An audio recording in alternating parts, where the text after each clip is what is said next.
Our discussion today is all about four types of sentences. But before we start, I want you to watch a short clip about our discussion today.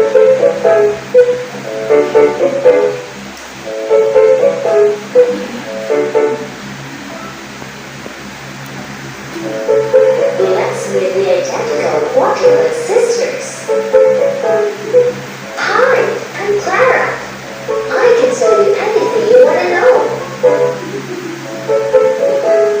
Do you know me? I'm Tammy. What's your name again? Oh, I'm Clammy. I'm excited to meet you. Don't forget my name. It's Perry. Okay, so merong four sisters and kambal silang apat. So yung una, anong pangalan niya? Clara. Tapos yung pangalawa siya si Perry. Yung pangatlo, Lami. At yung huli, Perry. Malalaman niyo kung bakit sila yung pangalan. Very alike. They dress and walk alike. They think alike. They do things alike.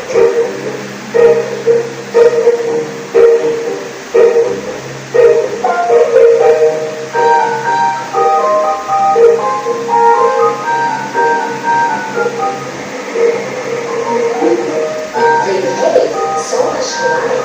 But there's one thing they're not alike. They all speak in different kinds of sentences. And funniness of the time is in fact Clara always declares something whenever she speaks. These are all beautiful flowers.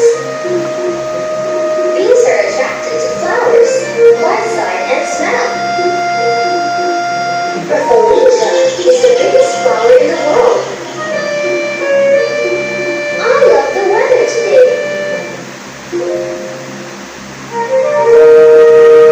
Let's read Clara's sentences. Okay, basahin natin yung mga sentences ni Clara. First, These are all beautiful flowers. Bees are attracted to flowers by sight and smell. Rafflesia is the biggest flower in the world. I love the weather today. So, that is the language of Clara. Ganyan siya magsalita. These are all beautiful flowers. Bees are attracted to flowers by sight and smell.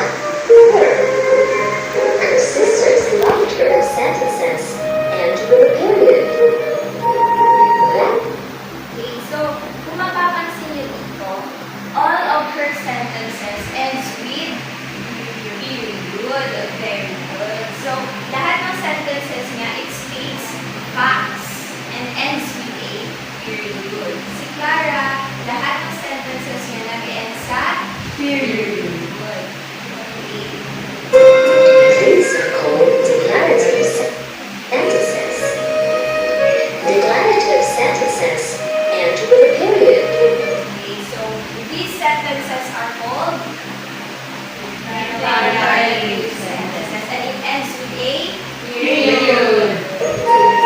That's why they call her Clara the Declarer. Her sisters loved her because she always tells them everything they want to know.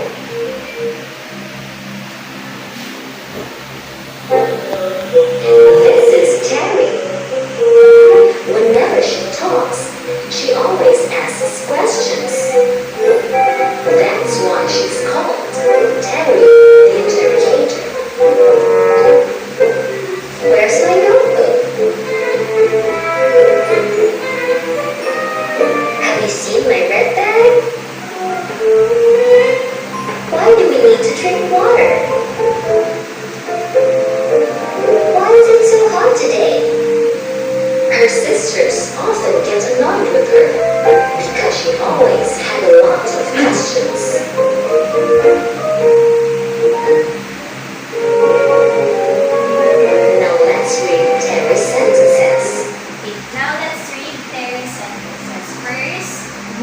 Where's my notebook? Second. Have you seen my red mug? Third. Why do we need to drink water? Lastly, Why is it so hot today? what can you notice? There's a question mark po. Very good. It ends with a question mark. So, si Clara kanina, saan nag-end? Ang Period. While Terry ends with Question mark. So, those are the difference between Clara and Terry. Where's my notebook? Have you seen my red bag? Why do we need to drink water? Why is it so hot today? What can we say about her sentences? They are interrogative. That's right. Terry's sentences always ask questions. These are called interrogative sentences. So again, what do you call the sentences that ends with period? Declarative. What about that ends with question mark? Interrogative. Terry's interrogative sentences always end with a question mark. But Clammy is always full of excitement, energy, and surprise whenever she talks. They called her Clammy, the exclaimer. Yes, I won again. Yay! I got the highest grade in class. Ouch! My head! Run! There's a snake!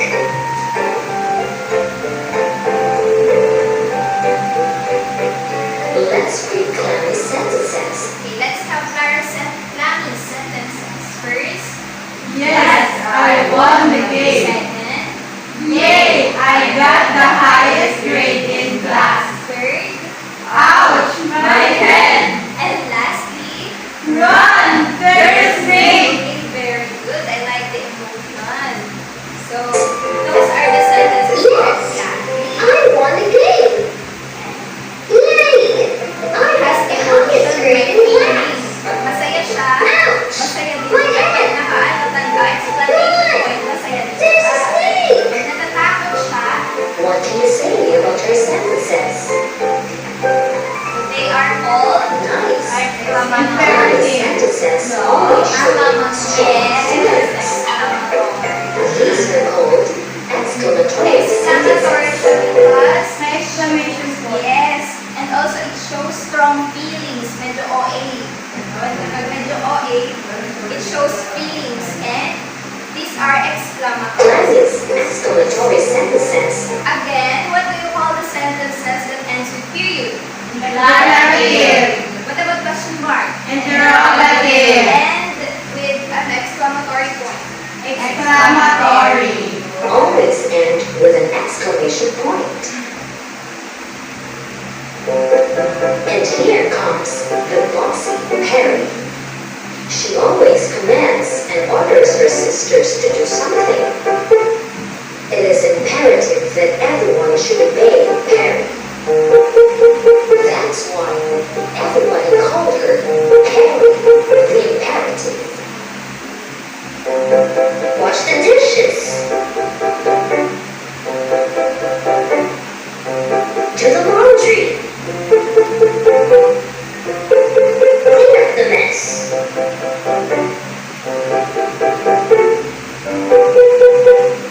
Please put this on the table. Let's read Perry's sentences.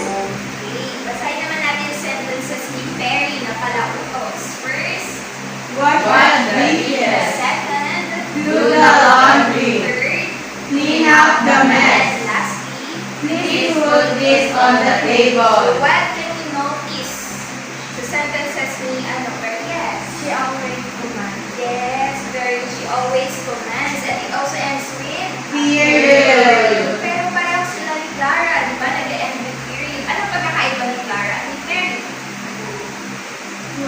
Okay, Yung isa po is mag-declare, then yung isa po is nag-uutos. Oh, so very good.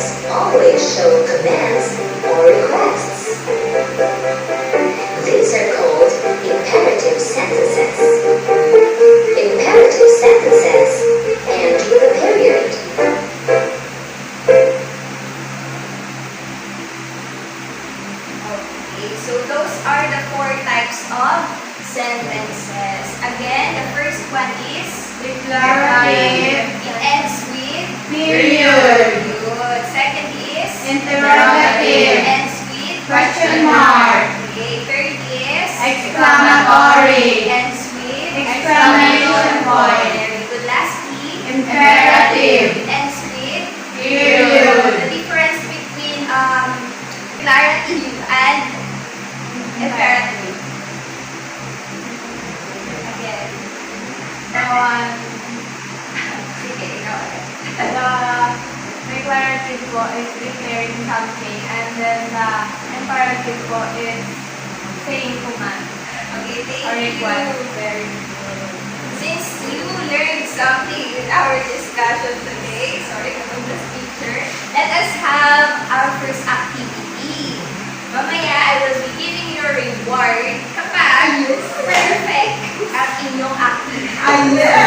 I will be calling Ma'am Hannah for your activity para i-test yung natutunan ninyo. Are you excited for our activity, class? Yes, ma'am. Okay. For the title of our activity is 4 types of sentences. So I will give you the instruction. Kindly listen, everyone.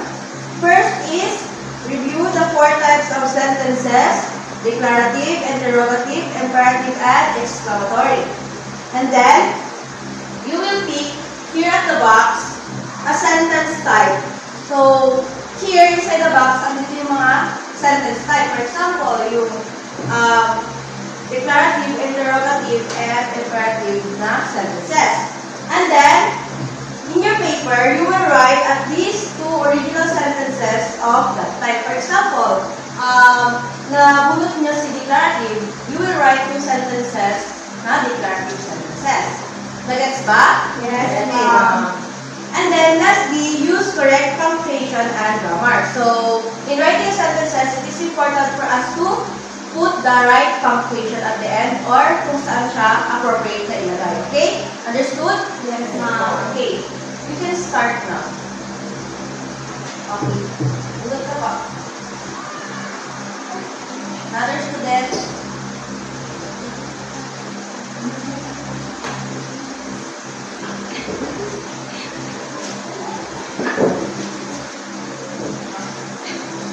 Okay. Start na kayo.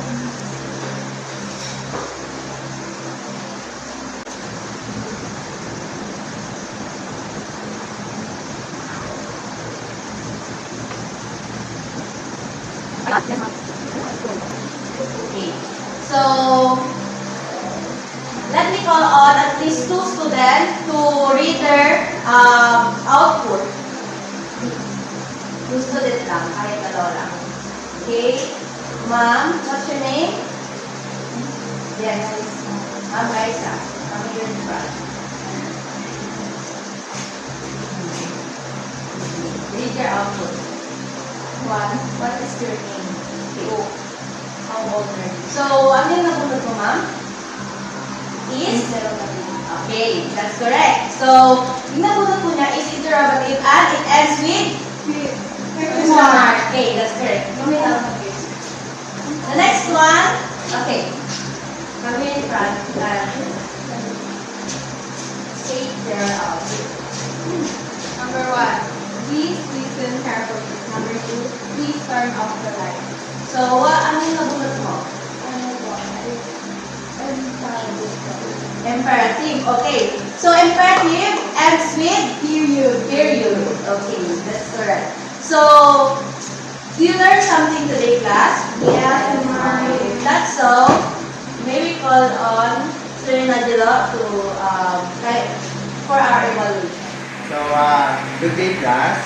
So, I am teacher Nadilo, and for your evaluation, so what you need to do is to identify each following sentences if it is declarative, interrogative, imperative, or exclamatory. So, that's it. Yes, sir. So, before you write your answer in the space provided, you need to read first the sentences.